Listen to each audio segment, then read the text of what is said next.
Gratifikasi pada sektor kesehatan.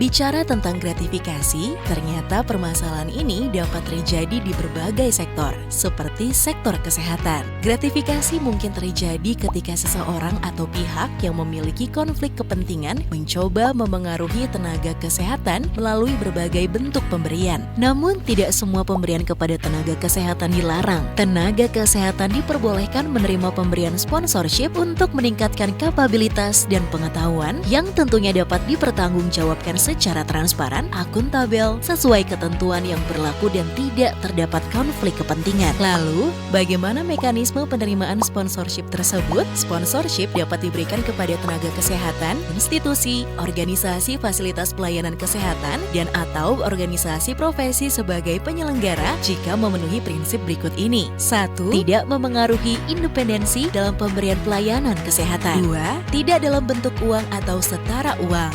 3. Tidak diberikan secara langsung kepada individu.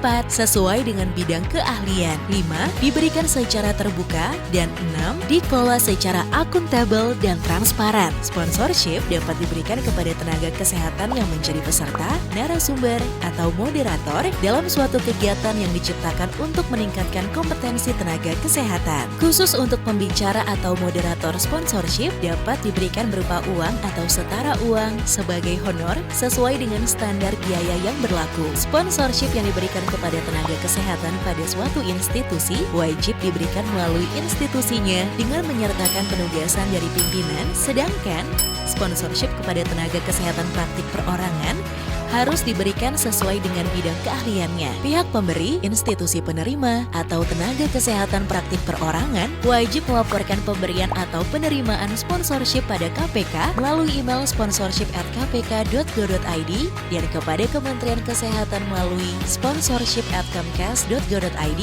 dalam waktu 30 hari kerja setelah pemberi atau penerima sponsorship. Sedangkan pemberi sponsorship harus melaporkan kepada KPK dalam bentuk rekapitulasi pemberian sponsorship selama periode 1 bulan berjalan, paling lambat tanggal 10 bulan berikutnya. Kalau ada pelanggaran, mereka akan mendapatkan sanksi administratif berupa teguran lisan, teguran tertulis, atau bahkan pencabutan izin.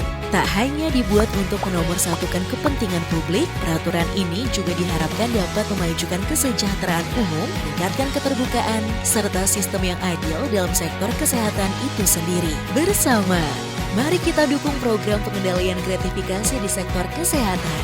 Untuk melaporkan gratifikasi, klik goal.kpk.go.id, klik gratifikasi.kpk.go.id untuk info lengkap soal gratifikasi.